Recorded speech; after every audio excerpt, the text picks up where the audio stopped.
Bonsoir à toutes, bonsoir à tous, bienvenue pour un nouveau décryptage du dialogue national inclusif et souverain. Le décryptage du mardi 4 octobre 2022. Nous allons recevoir deux invités ce soir. Tout d'abord, Madame Souad Mohamed Amin qui travaille au secrétariat permanent et ensuite nous recevrons Ali Ahmad Brémé qui nous parlera donc de la commission ad hoc qui va parler des accords de Doha dans leur volet DDR. Tout à l'heure, vers midi 30, le président du Présidium a suspendu donc les travaux du dialogue national inclusif. Une suspension de plus, me direz-vous, mais cette fois, il paraît que ce sont donc nos amis de la traduction qui ont fait grève. Je reçois donc Souad Mohamed Amin qui va nous parler de cela parce qu'elle a plus d'informations. Salam alaikum Souad. Wa alaikum salam. Nasana traduction de Galzalamoum.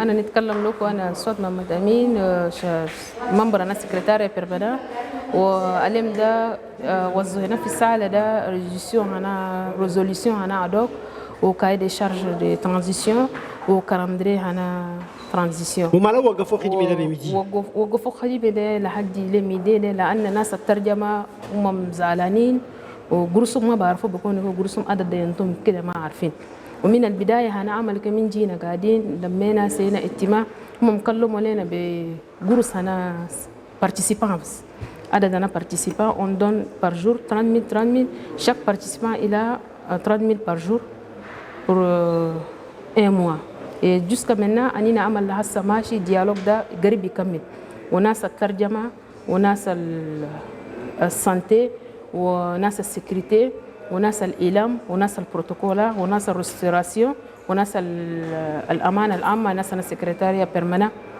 ما بريسيزي لهم عدد هنا قرصهم كالبنتوم عدد زي ده ما في هم هسه قاعدين نشتغلوا عشوائي كبس ناس قاعدين بيشتغلوا هسه يوم السبت الشغل لا نكون يكمل هسه يوم السبت شغل لا نكون يكمل هسه دخل كده حد يسبب لنا مشكلة كده ناس الترجمة اللي زعلانين في السالة قاعدين ام بلين ديبا ما ناس ما بريزانا بروسيجيون ما ناس انا بروسيجيون ما ناس قاعدين في سالة 1500 وناس السالة قاعدين في كسة ناس الترجمة زعلانين الأمل وقفوا وهسه أمباكر العمل لا ببدأ عشان يلقوا لهم طريق ولا ببدأ هسه أمباكر العمل لا ببدأ كان لقوا لهم حلل طريقة ناس الترجمة ينتم قروسهم عديل أمل لا يمشي كما لقوا لهم حلل ما قروسهم ما أنتم زعلانين أمل لا يجيب بس ويجيب لنا إب فديها لنا في تشات مش كده تلاتو الترانزيسيون هسه أنينا قاعدين فوق أنا كمان أبل الحوار الوطني الشامل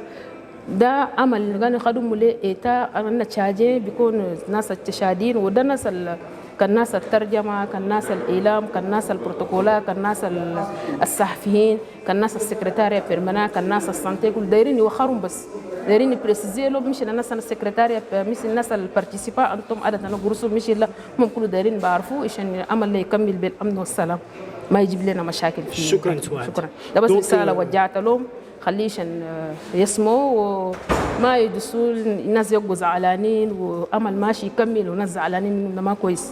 Merci Souad. شكرا.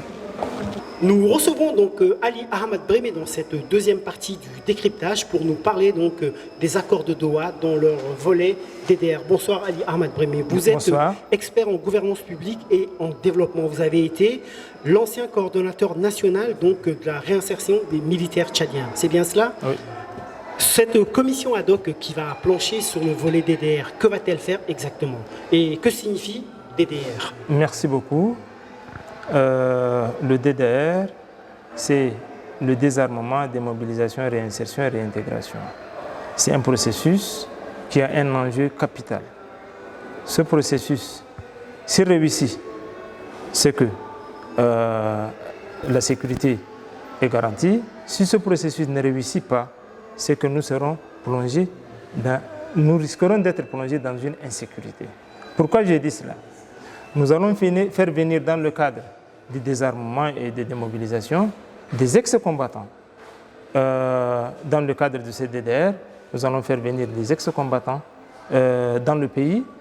Ils seront démobilisés, ils seront réinsérés. Mais si leur réintégration dans la vie socio-économique ne réussit pas, c'est que c'est des gens qui savent manier les armes et ils sauront de quelle manière ils pourront s'en sortir. Et donc, le DDR a un enjeu capital et il faudrait bien que ça réussisse. Ce volet DDR, ça veut dire désarmement, il faut cantonner les militaires quelque part pour avoir leur kit militaire. Ensuite, faire la démobilisation, c'est-à-dire leur notifier officiellement qu'ils vont quitter le statut militaire vers un statut civil, les réinsérer à travers le paiement des ITS, des indemnités transitoires de subsistance, ce qu'on appelle souvent les primes de départ, et les réintégrer dans la vie socio-économique à travers les 4 étapes qui sont l'appui conseil orientation, le recensement de profilage, la formation, l'accompagnement et le suivi. Si on arrive à respecter toutes ces étapes, nous allons réussir un DDR et que nous n'aurions pas de difficultés causées par un échec quelconque d'un DDR. Et donc tout ça là a un coût. Le coût est extrêmement important et ça ne peut être supporté par un pays. Ce coût doit être supporté par nos partenaires. Il faudrait bien qu'on lance un appel à l'endroit de nos partenaires bilatéraux et multilatéraux. Et ce sera une des activités phares du prochain gouvernement de transition qui sera mis en place. J'ai cru lire que c'était 9 milliards. Ça peut être plus que ça. Ça peut être plus que ça parce que déjà dans le cadre de dollars. Voilà, donc ça peut, en fait, il faudrait bien qu'on sache le nombre de démobilisés qu'il faut, le nombre de combattants qu'il faut démobiliser, les types d'activités qu'ils auront à choisir, et en fonction de cela, nous allons déterminer le montant qui sera alloué pour leur réintégration. Et donc tout cela, ça va coûter extrêmement cher. Il faudrait bien que ce soit fait par l'appui de nos partenaires bilatéraux et multilatéraux. Et c'est cela, l'une des activités phares, je le répète, du prochain gouvernement de transition qui sera mis en place. Si on ne réussit pas le DDR, c'est que nous risquerons d'être plongés dans une insécurité avec plusieurs combattants qui seront à l'intérieur du pays, qui ne sauront quoi faire et qui risqueraient de créer plusieurs cas de vandalisme, d'insécurité, etc., etc. Merci beaucoup, Voilà, Ali Ahmed Brémé, pour ces éclairages et pour nous avoir montré l'importance des travaux de cette commission ad hoc sur le DDR. Merci beaucoup, chers internautes, pour votre attention. On se retrouve donc mercredi en fin de journée pour un autre décryptage sur les réseaux sociaux de Tchad, info.com.